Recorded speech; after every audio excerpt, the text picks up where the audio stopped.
Hello students. तो आज से हम लोग स्टार्ट कर रहे हैं क्लास 12 फिजिक्स पार्ट 2, जिसमें हम लोग डिस्कस करेंगे एनसीईआरटी बुक से न्यूमेरिकल्स चैप्टर वाइज। तो सबसे पहला जो चैप्टर है वो है ray optics and optical instrument. Ray optics and optical instrument.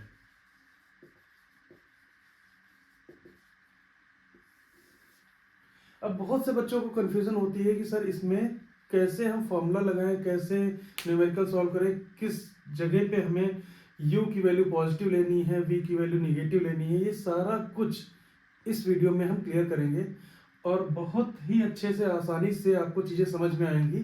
बस आपको क्या करना है कि बोर्ड पे कंसंट्रेट करते रहना है। तो इस चैप्टर के न्यूमेरिकल सॉल्व करने से पहले आपको सबसे पहले इसका कॉन्सेप्ट पता होना चाहिए, फॉर्मूला कौन सा लगाना है, ये सारी चीजें। तो हम सबसे पहले बात करेंगे, इसमें जो मेन कॉन्सेप्ट है वो है साइन कन्वेंशन का।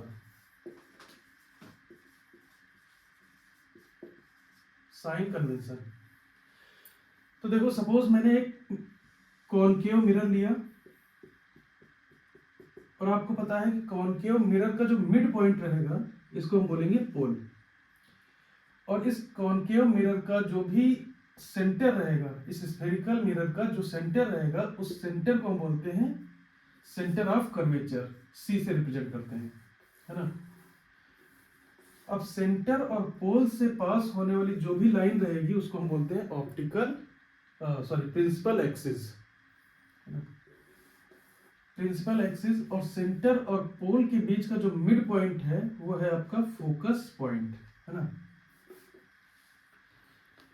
तो ऑब्जेक्ट इस मिरर के सामने प्लेस किया जाएगा और इस ऑब्जेक्ट से लाइट इंसिडेंट होगी मिरर पे, और वहां से लाइट रिफ्लेक्ट होगी। रिफ्लेक्ट होने के बाद में एक इमेज फॉर्म होगा। तो देखो इधर जो कि लाइट, सपोज एक लाइट रे पैरेलल इंसिडेंट होती है, parallel to the principal axis. Light incident हुई मिरर पे जो कि फोकस से पास होती है, ये आपको पता है, क्लास 10th का कॉन्सेप्ट है, उसमें बताया जाता है।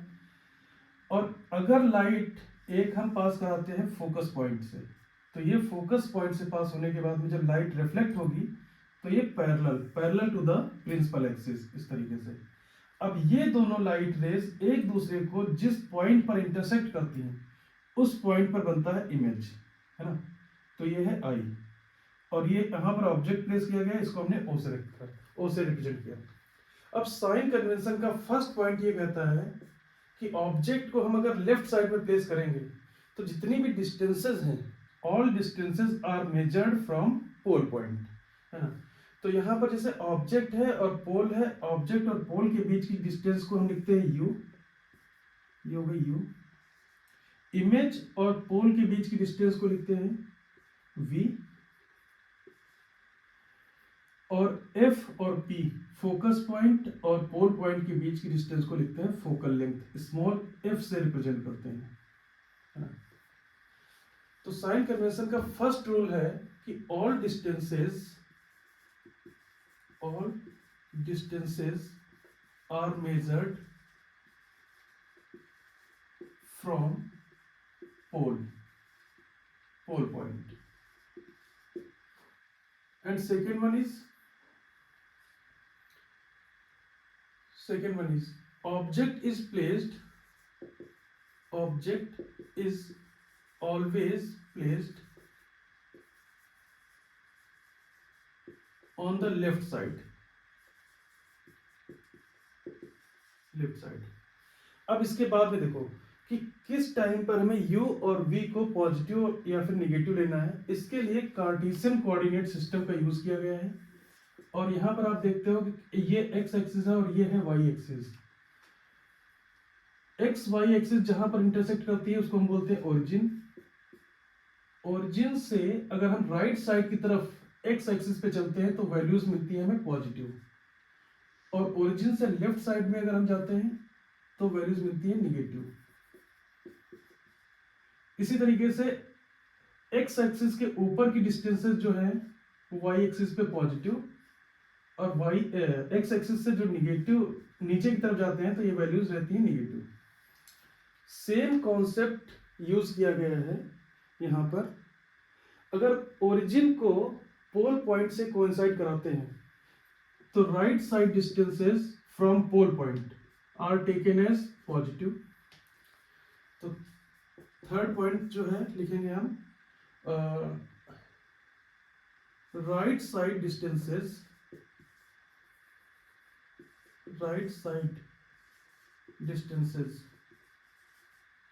From pole point are taken as positive. Left side distances जो भी हैं उनको हम लिखेंगे negative. Third, left side distances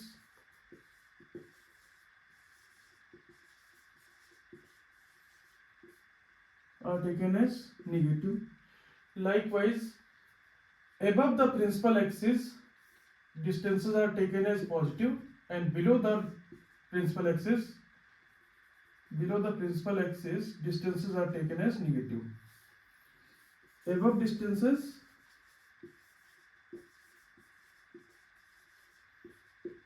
positive,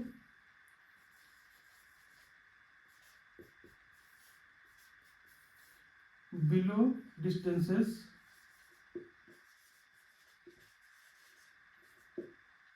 negative. तो above the principal axis distances are taken as positive, and below the principal axis distances are taken as negative, है ना। तो इसी कॉन्सेप्ट का यूज करके हम साइन कन्वेंशन यूज करेंगे।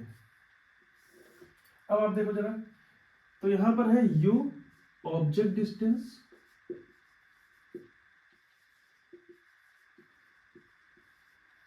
v image distance, and f focal length. तो u v f इन तीनों में जो एक रिलेशन है वो है 1/v plus 1/u is equal to 1/f, और इस फॉर्मूले को हम बोलते हैं मिरर फॉर्मूला। है ना। तो यहां तक चीजें क्लियर हुई होंगी, है ना, आपको बहुत अच्छे से। इसमें आपको जो भी नोट करना है आप नोट कर सकते हो, इसका स्क्रीनशॉट लेके, है ना। तो अगर आपको ये फॉर्मूला याद है 1/v plus 1/u is equal to 1/f, और ये साइन कन्वेंशन आपके दिमाग में सेट हो चुका है, तो आप इस फॉर्मूले को न्यूमेरिकल्स में अप्लाई करोगे और इस साइन कन्वेंशन का यूज करोगे, न्यूमेरिकल्स 100% सॉल्व होगा आपका, है ना। इसी के साथ में एक और फॉर्मूला है मैग्निफिकेशन का मिरर के लिए। तो m इज इक्वल टू, हम यहाँ पर लिख दे रहे हैं, m is equal to h dash upon h and is equal to minus v upon u। तो ये दो फॉर्मूले हैं, ये है मैग्निफिकेशन ऑफ स्फेरिकल मिरर। ये दोनों फॉर्मूले वैलिड हैं concave mirror and convex mirror दोनों के लिए। ऐसा नहीं है कि कॉनकेव मिरर के लिए यहाँ पर प्लस लेना है, कॉन्वेक्स के लिए माइनस लेना है, ऐसा कुछ भी नहीं। फॉर्मूले आपके यही रहेंगे, बस साइन कन्वेंशन आपको यहाँ से उठाना है ना। तो यहाँ तक सारी चीजें क्लियर हुई होंगी, है ना। तो आप इसका स्क्रीनशॉट लीजिए और इसके बाद में आपको इसके सारे नोट्स तैयार करने हैं, ठीक है। तो अब बात कर लेते हैं लेंस की। लेंस में आप देखते हो लेंस भी दो टाइप के रहते हैं, एक कॉन्वेक्स लेंस एंड एक रहता है कॉनकेव लेंस। तो लेंस और मिरर में थोड़ा सा डिफरेंस है कि जैसे ये है convex lens, thin convex lens, इसमें इस पॉइंट को बोलते हैं ऑप्टिकल सेंटर। तो इसमें जो भी डिस्टेंसेस मेजर की जाएंगी वो ऑप्टिकल सेंटर से मेजर की जाएंगी। सपोज यहां पर ऑब्जेक्ट रखा है, तो ऑप्टिकल सेंटर से ऑब्जेक्ट के बीच की डिस्टेंस को लिखेंगे u, और लाइट इस तरीके से इंसिडेंट होके ये आगे रिफ्रैक्ट होगी, और रिफ्रैक्ट होके जिस पॉइंट पे जाके कट करेगी उस पॉइंट को बोलते हैं फोकस पॉइंट, है ना। तो यहां तक की डिस्टेंस रह जाएगी f फोकल लेंथ, और जहां पर इमेज फॉर्म होगा, अगर लाइट रेज इस तरीके से जा रही, एक सपोज ऑप्टिकल सेंटर से जा रही तो सीधे सीधे निकलेगी, तो ये दोनों लाइट रेज जहां पर इंटरसेक्ट करेंगी वहां पर इमेज फॉर्म होगा। तो इमेज से और ऑप्टिकल सेंटर के बीच की जो डिस्टेंस है उसको हम लिखेंगे v। ठीक है, तो ये है ऑब्जेक्ट डिस्टेंस, ये है इमेज डिस्टेंस और ये है फोकल लेंथ। इन तीनों में रिलेशन जो रहेगा लेंस के केस में तो रहेगा 1/v minus 1/u is equal to 1/f। ध्यान रखना है मिरर के केस में यहाँ पर प्लस था और अब लेंस के केस में आप देख रहे हो यहाँ पर माइनस है। ठीक है, साइन कन्वेंशन सेम रहेगा। Left side from the lens the distances are taken as negative, right side from the lens the distances are taken as positive, above the principal axis positive, below the principal axis negative, है ना। तो this one is lens formula। और अगर बात करें हम magnification की तो m is equal two by definition h dash upon h रहता है। h डैश है हाइट ऑफ इमेज और h है हाइट ऑफ ऑब्जेक्ट। सपोज यहाँ पर h जो है वो ऑब्जेक्ट की हाइट है और h डैश जो है वो इमेज की हाइट है। ठीक है, अगर इसको हम u और v के टर्म में लिखेंगे तो यहाँ पर आएगा v upon u, image distance upon object distance. तो मैग्निफिकेशन ऑफ लेंस का फॉर्मूला आपका ये रहेगा। ठीक है, साइन कन्वेंशन जो हमने अभी पहले डिस्कस किया वही साइन कन्वेंशन यूज होंगे। तो इस तरीके से ये है कॉन्सेप्ट। अब आते हैं न्यूमेरिकल्स पे। ठीक है,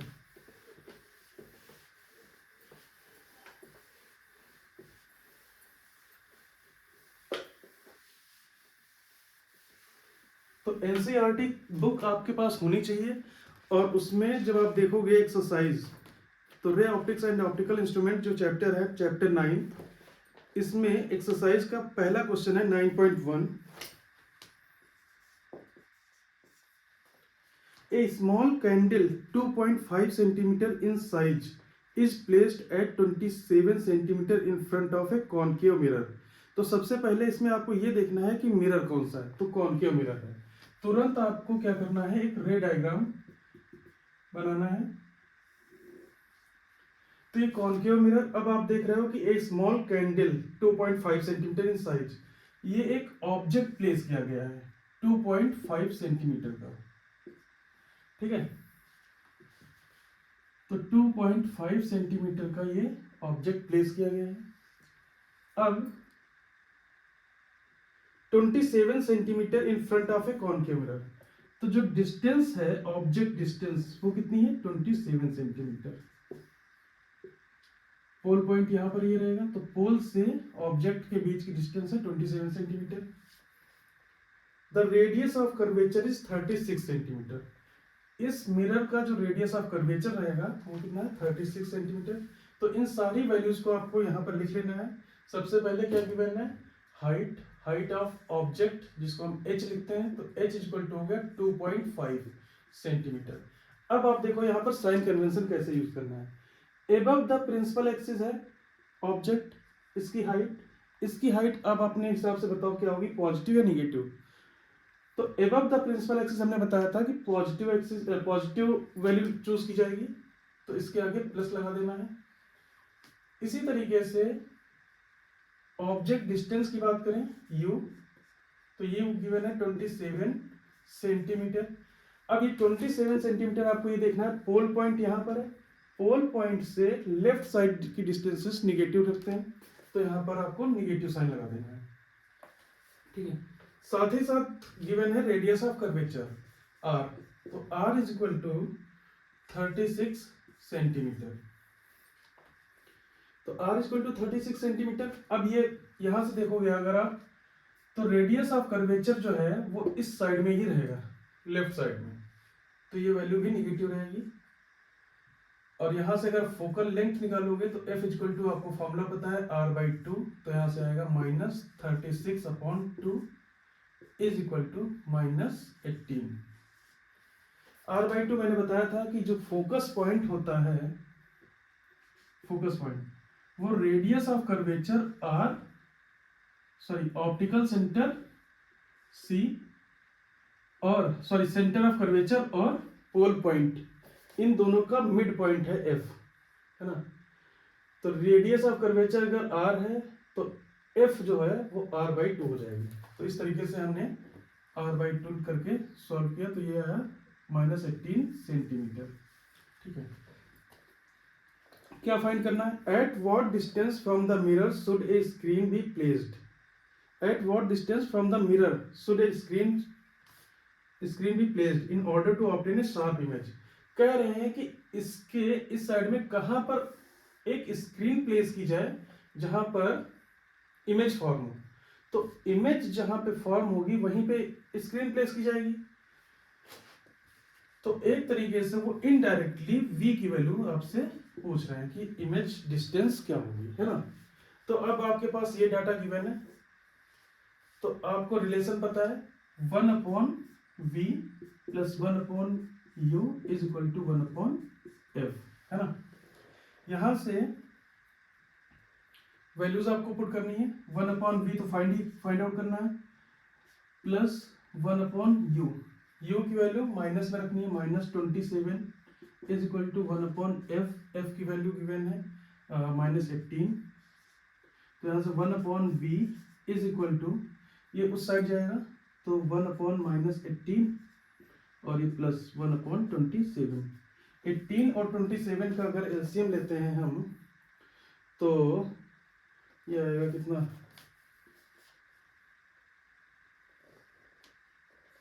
9 2 जा 18, ये 54 लिख सकते हैं यहाँ पर, है ना। 18 3 जा 54, तो ये 3 आएगा और प्लस 27 2 जा 54, तो ये -3 और यहाँ पर ये +2।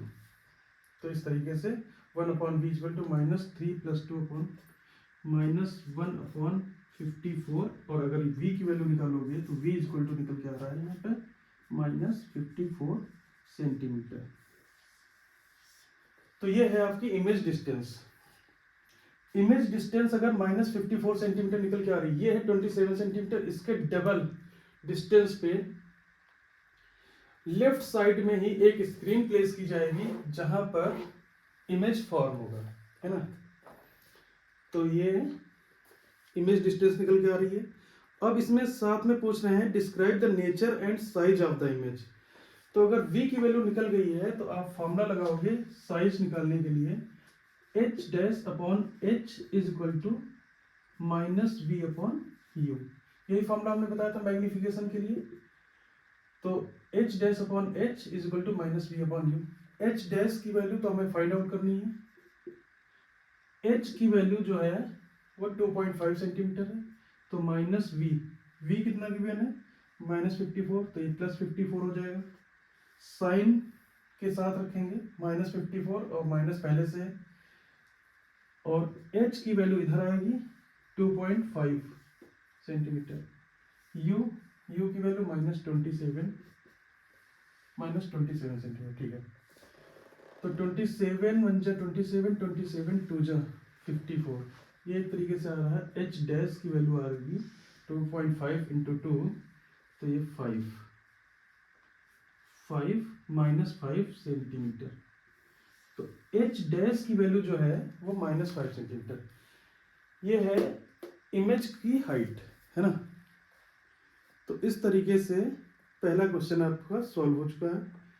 अब आप देख के बताओ जरा, इसमें कहाँ पे कौन सी ऐसी कंफ्यूजन है जो आपको क्लियर नहीं हो पा रही है। देखो, सबसे पहले हमने क्या किया, जो भी चीजें गिवन थी उनको साइन कन्वेंशन के अकॉर्डिंग नोट किया है ना। फिर हमने देखा कि इन तीनों में क्या फाइंड आउट करना है, तो v की वैल्यू निकालनी है। अब v, f और u, इसमें एक रिलेशन हमको पता ही है, मिरर फॉर्मूला लिखने के बाद में हमने जो भी v तो निकालना ही है, u और f की जो भी वैल्यूज रखी हैं वो साइन कन्वेंशन का यूज करके वैल्यूज पुट की हैं। इसके बाद में कैलकुलेशन की गई है, कैलकुलेशन तो आप कर ही लोगे, है ना। तो v की वैल्यू -54 सेंटीमीटर आ गई। अब इसके बाद में हमें हाइट निकालनी थी इमेज की, तो हाइट निकालने के लिए मैग्निफिकेशन फॉर्मूला लगाया गया है, उसमें भी -v/u v और u दोनों को ही साइन कन्वेंशन के अकॉर्डिंग रखा गया है, तो v की वैल्यू -54 और u की वैल्यू कितनी है -27। तो इस तरीके से ये प्लस हो गया, यहाँ पर माइनस बचा रहेगा, 2 इंटू 2.5 -5 सेंटीमीटर। इससे ये क्लियर हो रहा है कि -5 सेंटीमीटर का मीनिंग ये है कि जो इमेज बनेगी वो प्रिंसिपल एक्सिस के नीचे ही बनेगी, है ना। और यहाँ पर v की वैल्यू -54 आ रही है, इसका मतलब जो भी इमेज बनेगा वो सेम साइड बनेगा, जिस साइड में ऑब्जेक्ट रखा गया है उसी साइड में इमेज फॉर्म होगा। तो आई होप आपको ये क्लियर हुआ होगा न्यूमेरिकल, है ना। अब इसको अगर आप फिर से ट्राई करोगे या इस टाइप की प्रॉब्लम आएगी तो शायद कर पाओगे, है ना। तो ठीक है, इसके बाद में हम डिस्कस करेंगे नेक्स्ट वीडियो में। Thank you.